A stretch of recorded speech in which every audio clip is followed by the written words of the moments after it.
Hi friends, welcome back to my channel.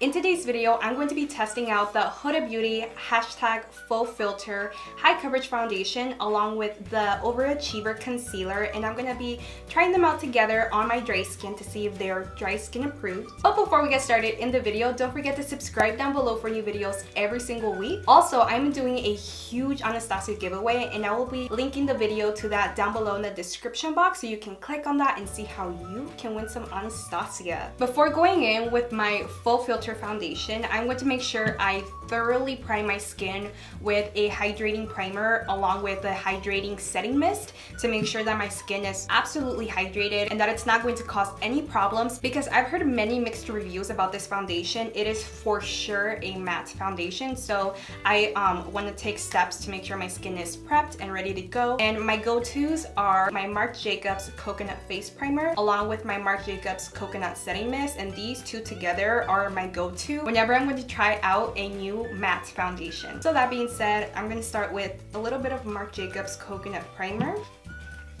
And I'm also going to use a little bit of my Giorgio Armani Light Reviving Eye Cream, which is something I talked about previously in my last gratis haul. And it's like a balm and it's really deeply hydrating. So because the Overachiever Concealer by Huda Beauty is also a matte product, I'm going to take steps to make sure my eye area is also deeply hydrated. And lastly, to top everything off, I'm going to use my Marc Jacobs Coconut Setting Mist, and I'm going to make sure I give it a good shake.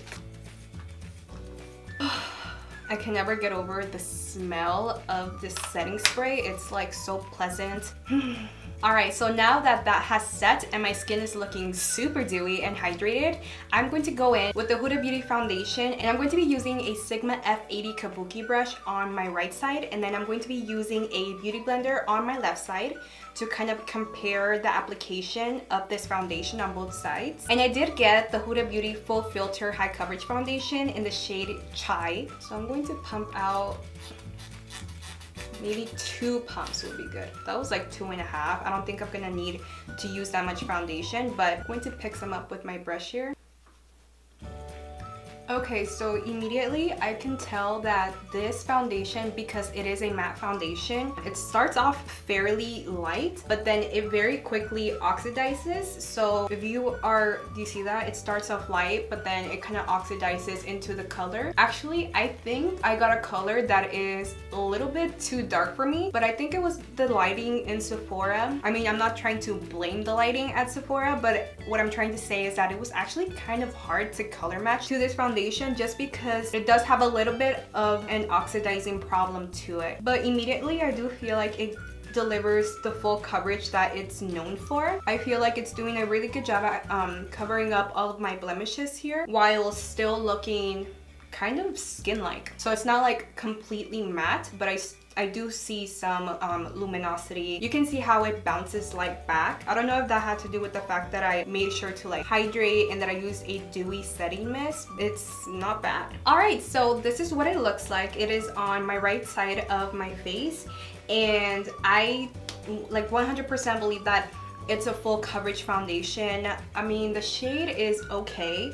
It did oxidize on me quite a bit, a little bit more than I was anticipating. I mean, so far so good. I did pick out a shade that had a lot of like olive, ivory undertones, but I feel like the foundation has oxidized a little bit more than what I was anticipating, because right now I feel like I look so yellow, and I don't think I ever looked this yellow with any of my other foundations, and it definitely did not look this yellow in the store, which is, you know, a little deceiving, a little difficult to get around. And that's actually something that I heard from the reviews that were coming in online, was that this was a foundation that was really hard to color match to. And now I can see why, because the oxidation process can be a little deceiving when you're trying to color match yourself. Like, you literally don't know how it's going to turn on, like when it's on your skin. Well, anyways, I got a fresh pump because the product that I had on my hand had already oxidized, and this time I'm going to pick it up with my beauty blender. Let's just go for it like that. Alright, so right off the bat, I immediately already love this side better than this side, especially because I feel like this looks so much more natural. I feel like the Beauty Blender did a really good job at absorbing the excess product. And because of that, because it's less product, I feel like it gave me a more skin-like color as opposed to this side that I just packed on the foundation, and it turned out quite a bit darker than I was expecting. So I really like the application here with the beauty blender. So next I'm going to use the Overachiever concealer by Huda Beauty, and this is the shade Nougat 06G. And I do have to say that I really like the applicator of this. It has kind of like that metallic applicator, and I think that's nice because it's really nice and cool. So when you apply this, especially around the eye area, it'll be able to deep puff the eye, especially when you have kind of like the puffiness going on. You can just kind of like glide this on and deep puff and cool down the eye area. All right, so let's go ahead and go for it and see how the concealer works with the foundation. And I feel like I need to work a little bit quickly with this concealer because it's also a matte concealer from what I've heard. Oh god, I feel like I use way too much product. Okay, maybe I can just like use my finger to absorb some of that excess. Yeah, when it says it's like full coverage, it's full coverage. All right, so let's quickly blend the concealer into the foundation. Wow, it's definitely really nice and brightening. I get a lot of coverage, as you can see here, and it's actually blending really easily into the foundation. Like, I don't feel like I have any line or anything like that. It just kind of blended in very seamlessly into the foundation. It's actually really nice and creamy, a little bit more creamy than what I had originally thought it was going to be.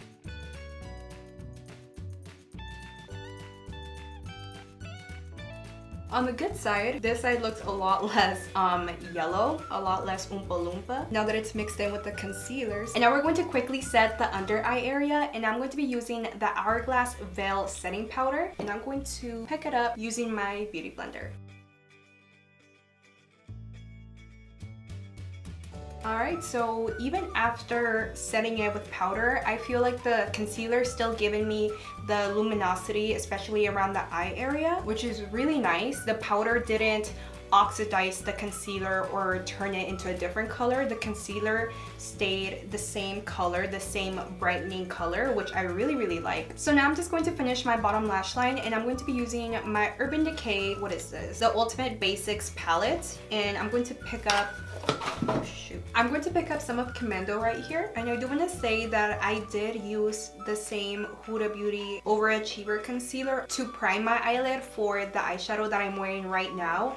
And I feel like the Overachiever concealer was very effective as an eyeshadow primer, because if you watch my videos, or if you watched a couple of my videos, you know that I love to use concealers to prime my eyelid because I have quite a bit of discoloration on my eyelid and around my eye area because I am Latina, and that's just a hereditary thing that I have. But the Overachiever concealer worked wonderfully as my eyeshadow primer, and I would definitely use it again as an eyeshadow base because it was the perfect shade. My eyeshadow went on really well. It blended out very easily, and it blended out very easily. So next I'm going to take a smudging brush, and I'm going to use a Lockout, and I'm going to apply that on my bottom lash line as well, just a little bit closer to the bottom lash line. Now that I finished off my bottom lash line, I am now going to finish the rest of my complexion. And to bronze, I'm going to use my Anastasia Beverly Hills bronzer in the shade Saddle. I'm going to use my handy dandy Sigma large powder brush F20. And let's see if it looks patchy or not. So far it's going on pretty nicely on the foundation. Like, I don't think it's looking patchy at all. And this is my favorite bronzer. So if my favorite bronzer can go on nicely, then we're in business. So I don't know if I was recording, but I just highlighted using my Fenty Kilowatt highlighter in the shade Mean Money Hustler Baby. But moving on, I'm going to be using a little bit of blush, and this is a Sigma blush. The color is Cor de Rosa. I'm just gonna take a little bit on my cheeks. And for lips, I'm going to use my Smashbox Always On liquid lipstick, and this is the shade Spoiler Alert.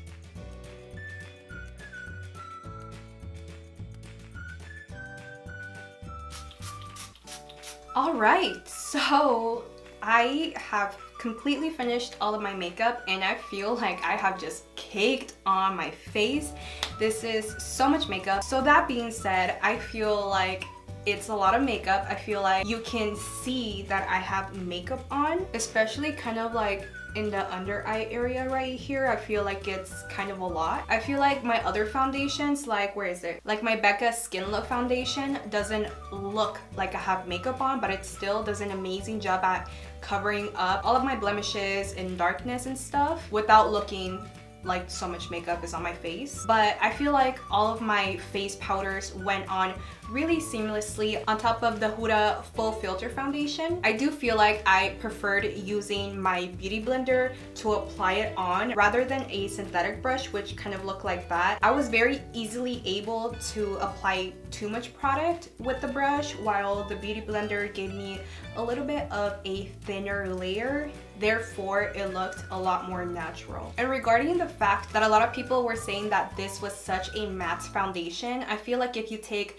the proper steps in prepping your skin, such as moisturizing and priming with a hydrating spray, using a moisturizing hydrating mist before you go in with a matte foundation, matte full coverage foundation like this one, I feel like you can make it work for your dry skin. So that being said, I do feel like this is dry skin approved, but I would make sure that you apply it with a sponge rather than a brush, because it's a full, when they tell you it's a full coverage foundation, it's a full coverage foundation and you really don't need that much product. A little bit goes a long ways. Also, as a side note, I would highly recommend for you to go into the store if your store has Huda Beauty. I know not a lot of stores physically have it in, but I would highly recommend it because it was pretty hard color matching myself to this foundation, and I would consider myself a professional makeup artist, and I do color matches like all day, every day, and it was hard even for me to color match myself because this foundation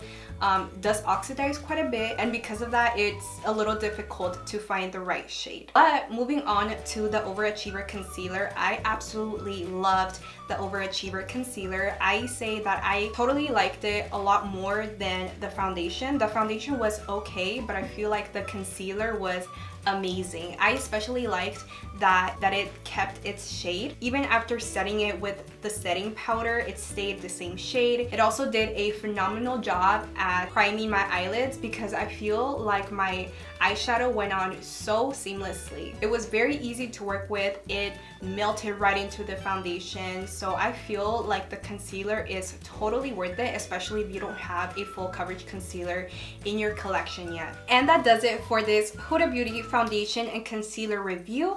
I hope you enjoyed watching this video, and if you did and found some value from it, please don't forget to drop me a like, and also don't forget to subscribe for new videos every single week. Like always, I want to thank you so much for watching. I'll see you on the next one.